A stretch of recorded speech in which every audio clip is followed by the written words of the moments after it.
Welcome back to the Wizard Shop. I guess it's a boat shop now. We're going to go over everything that's wrong with my $6,000 Carver yacht or boat right after this.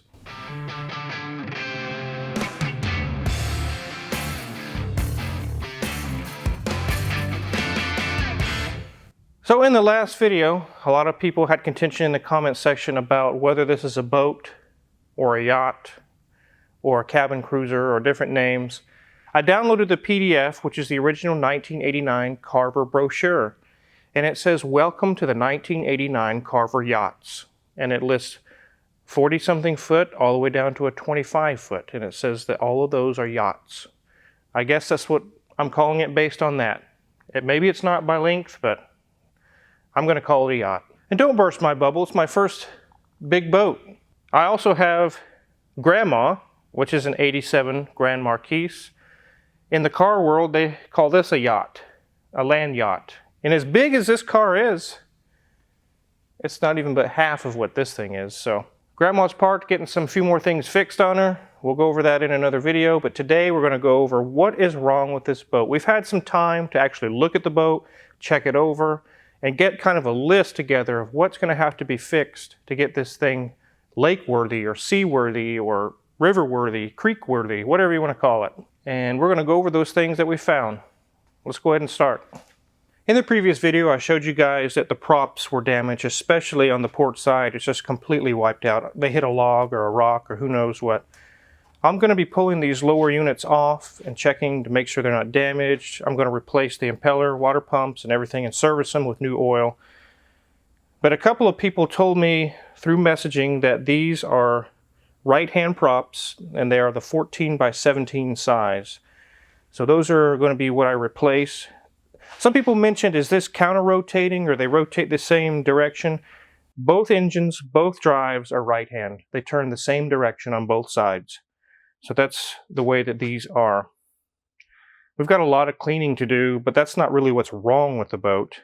But definitely the start, at the very back end of the boat, the props are completely wiped out. We're going to have new props. I have had the one motor running, and I tried the trim stabilizers, and they work. They go up and down like they're supposed to. They work perfectly fine. So that'll be one thing I don't have to do, luckily. Let's go ahead and move on into the engine bay. So during the week, I've had Junior Mint actually remove the cylinder head from this engine so we can start discovering what actually happened here. And I have a synopsis of what I believe happened to this engine. The engine did overheat and it did blow the head gasket, but that wasn't initially what happened. There's a reason why it blew a head gasket, something that happened before that happened. And that is this exhaust manifold and this exhaust riser here. In the ad, it mentioned something about these gaskets had been replaced, but you can tell, no, they haven't.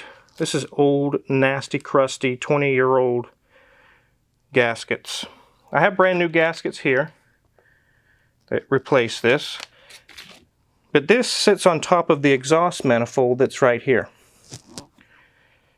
Just like I mentioned in a previous video, some of you may not be familiar with marine or inboard style engines on boats. Not only is the engine liquid cooled, so is the exhaust manifold and the intake manifold. There's coolant that goes through the exhaust manifold.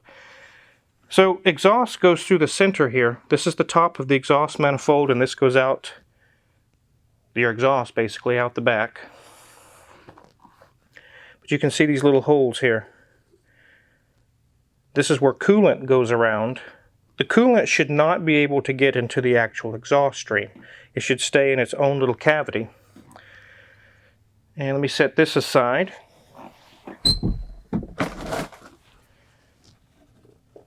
Grab the actual exhaust manifold.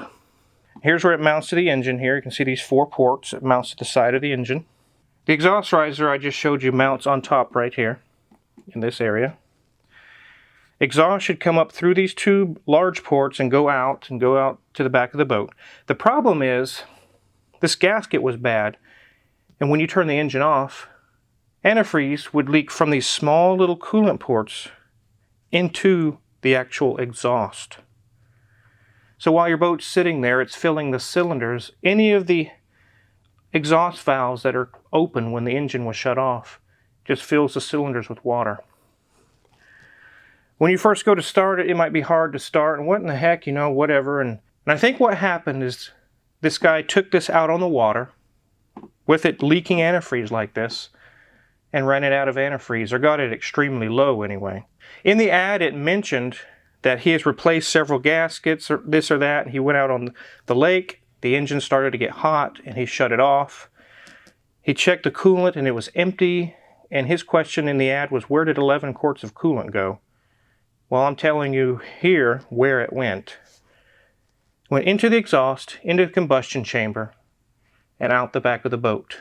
And you keep running that way, and eventually the antifreeze gets lower and lower and lower till the engine starts to run hot. We still haven't blown the head gasket yet. What we're doing is still leaking coolant to the exhaust. Well, now the temperature gets hot enough. Now we blow the head gasket, shut the engine down, and throw in the white towel. That's basically what happened. That's the synopsis or the diagnosis of what happened here, why this engine is the way it was, the condition that I found it in. When I pulled the spark plugs off, the cylinders had antifreeze in them. They were full. It's from this, and also the blown head gasket. Let's set this aside.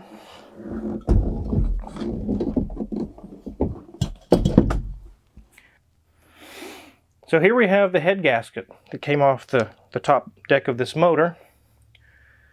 And you can see right here, where my finger's pointing, where I blew the head gasket. One of the places anyway. It went right past the fire ring and right into the cylinder. There's several others that are kind of deteriorated, but I don't think they made it past the fire ring. But the forward cylinder definitely did. So I've inspected the cylinder head and also the deck of the block. I've also looked in the exhaust manifold, looked for cracks, and everything looks good. Everything started, the domino effect, with one of these gaskets, an exhaust gasket. Most of you at home that have cars, you would never think that I got a coolant leak into my engine from an exhaust gasket. But that is totally possible on a boat motor. And that's exactly what happened. I've looked inside the cylinder walls with a flashlight. Everything is smooth. There's no scratches. There's no cracks. Luckily, I'm very, very happy for that. I think this engine's going to be fine as soon as we get all new gaskets and get the oil changed and just kind of go through and service it, and we'll have a happy little engine. I'm glad that there's not more wrong than that. I can totally do gaskets. Some of you mentioned that are familiar with these engines. Some of you were actually marine mechanics and you've sent me messages. I'm really thankful for that. It's very helpful. Some of you guys told me that some of these parts are becoming no longer available, like these exhaust manifolds, intake manifolds. The idea of buying brand new ones really aren't an option anymore. What you do is you find good used ones. And that's the name of the game on these 3.7s as far as hard parts like these, is good used ones. If you do find new ones, they're going to be an arm and a leg to buy it. And several people have said these aren't good engines and that maybe they're not. The people that have messaged me that have worked on these for many, many years have told me as long as you keep the cam seals fine, don't overheat the engine, and service them regularly, they're actually a good engine and they last a long time. Some of them having over 1,000 hours, 2,000 hours, 3,000 hours, lots and lots of hours on the engines. I really don't want to yank these engines out and have to re-engineer and rework everything. I'm really not interested in that. I'll use these engines till they're not usable anymore. Then I might think about that. But right now, repairing these small issues and getting it back on the water, not on the road, will make this thing ready to cruise on the lake. So that's where we're at with the engine. We're not going to do a whole lot to the starboard side engine. It runs perfect. It doesn't leak out of the weep hole. I pressure tested the cooling system and it holds perfectly fine. It runs very, very well. So we're going to leave that one alone except for servicing it. So let's take a look at the good engine, the one that runs very, very well. And you can get an idea of what I was talking about.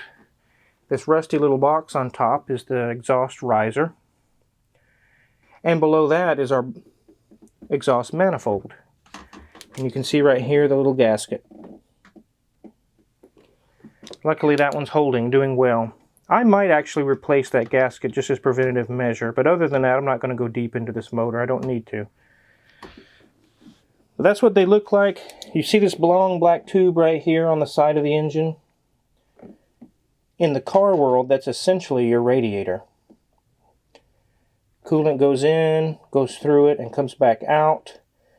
The clear hose, the braided hose that you see going along behind those hoses, that's lake water that goes in and out of there. So you don't have a fan blowing air over your radiator. You have a pump pumping lake water over your radiator, basically. So that's what happens here. These engines have a marine version of the General Motors Quadrajet carburetor. Some people call them Quadrajunks. But when they are working, they are the best carburetor you can buy on the earth. They give you the full power if you need it, but they give very, very good fuel economy if you need it as well. I will not be changing those out. I'll be leaving them as Quadrajunks. I will leave them on there. So that's pretty much it for the engine bay, and we talked about the outdrives, what we're going to do there. Now it's time to move into the interior where Mrs. Wizard's going to be doing some work. She's got a lot of things that she's going to talk about in there. Let's head on into the cabin. So welcome to the inside cabin area. And if I'm up here, you know who's behind the camera. Car Wizard's back there. So let's see how well he does today. Last weekend was really the first chance I had a chance to really get into this space, and we did a lot of cleaning. It just needed a good thorough, just get down in the grime to see what we actually have. Got the countertops all clean, and it was amazing. There was just so much grime and gunk on these things. They look great now, but I probably went through 2 or 3 magic erasers. We had a toothbrush we were scrubbing in areas, had steel wool. It was nuts just trying to get everything clean. Now, we also cleaned the ceiling. We got some of that carpet cleaner and cleaned that up, so now we don't have as many bad spots. There's a few stains, of course, unfortunately. But let's get back to these cabinets. These guys, we only have the top countertop alone, but just because it looks good, it's okay, and it's really hard to replace to get this to be put back in and look good. I am going to do some changes on the bottom cabinets. It is, again, another laminate cabinet. It is a Formica.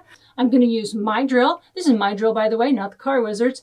And it's just a real simple sanding disc. You just attach it in, and these are sticky pads, and then you just set it to the highest speed, and off you go, sanding away. Now, I'm going to be able to get off a lot of the sheen area on these cabinets. Then I'm going to be able to paint these and everything, inside everything.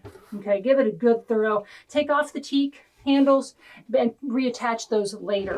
Some of the handles, especially on the side, are missing. Well, they're not missing, they're just not installed now. And I'm just wondering, we may need to put in new holes because I bet that they were stripped out because these are really hard to open. We've already ordered 1 replacement item, and that is for the radio. This guy, you can tell, has a problem where he's going to fall out, and actually almost gave Junior Mint a concussion one day this week, I heard. And so that guy is going. Another one's coming in the mail from Amazon. Another thing we're going to do is also paint these. It's already been painted, and so I don't really need to prime anything here. But you know, there's some weird areas that people did. Is they painted everything, but then why didn't they go through and get some of these other areas? So I'll be taking off the handles and painting all the spaces inside and out to make it look good throughout. This cabinet is kind of warped. It's kind of got a wave to it. And I like my waves outside, not inside. So this, I'm thinking about trying to find maybe a remnant piece of like a stone, like a marble maybe. It's not that big, so it won't add too much weight to the boat. I'm not going to change really anything in the bathroom or the head. It's actually looking pretty good. Let's take a peek in there again from last week. And it's actually a white. The only thing this really needs a little bit of more carpet cleaning and take out that ridiculous lighthouse border. That's gone. But otherwise, this is looking pretty good. We do have a track, which will have the curtain, and I've already found some outdoor waterproof light canceling curtain. I'm going to order that from Amazon. Not yet, because obviously fabric is one of the last things we want to do. I don't want to be sanding in here with those that could get them dirty. So, but I've got a plan, got an idea. It's in my wish list. Up here, this space, originally they had like a kind of a fold out bed area that could be also a sofa, but I don't want to crawl all the way down to the floor. And amazingly, I'm used to a camper, and there's a lot of storage there. There's not a lot of storage space in here. So, if you're a lady used to having, closet space, you're kind of screwed. here, I'm hoping to put a little raised platform in here. And so we could put a fold-out twin mattress that can still go on here where we can fold it. You can have a seating area, but then also have some storage area underneath and still have access to the bilge down below. So that's one other plan. Also have curtains that we'll need to put in here as well that have top and bottom so the curtain doesn't hang in the middle of whoever gets to sleep here. That would kind of suck. Lastly, the floor. This is how we got it. And it's this, I used an epoxy. I can see remnants of like a yellow epoxy down below. And it's just a real thin floor that they glued down. And I mean glued it to the floor. So I don't think I'm actually going to remove it. It's not that much weight for the overall boat's, weight value. So I'm going to just go over the top with a better quality product and do a better job without the gaps. And around the areas, they just didn't do a great job. And I'm not sure why they left the blue carpet squares other than lazyitis. They just didn't want to do it. So I'll make sure that gets done as well. Also thinking about working on this carpet space up here. That's just, from 90s. It needs to go. But I want to make sure whatever I get in, put there, is definitely not going to be slippery. Last thing we need is to, take a trip to the ER needing stitches on the wizard's head. Not good. Anyway, that's about it for in here. Just cosmetic touches, but it just needs a good update from the 1990s. Anyway, let's go back to the car wizard. Let's see what he's doing.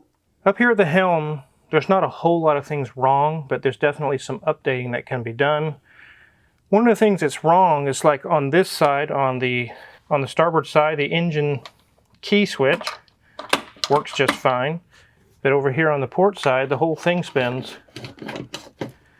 We'll have to get that replaced. We'll also update the fire suppression system. This old Halon stuff, I don't know if you can even buy it anymore. You can see a lot of the lettering that designates what each switch does is faded, or some of it's even completely gone. I'll have to get some sort of a label maker and go through and redo all those. Here's a gas vapor tester, or I guess carbon monoxide, and I don't even know that it works. I don't even know. I'll have to see if it even works, but it looks pretty old. And here somebody said that this is not a fish finder, it's a depth sounder, and that's wrong because it's called a fish mark. It's a fish finder. I looked it up. It's an Eagle Fish Mark 480 for fish. But I guess it can also do depth readings. It's a depth finder as well, but the screen is damaged, it's unusable, I'll have to update that. My engine hours, you can't even really read it anymore. They're all faded so bad. I'll have to upgrade those, replace them. The old VHF radio actually still works. I'll probably just leave it there, clean all around it and clean it up, but I'll probably just continue to use that. But all the gauges that are up here, they all work. The RPM gauges work, temperature, everything. I can see a move when I turn the key on.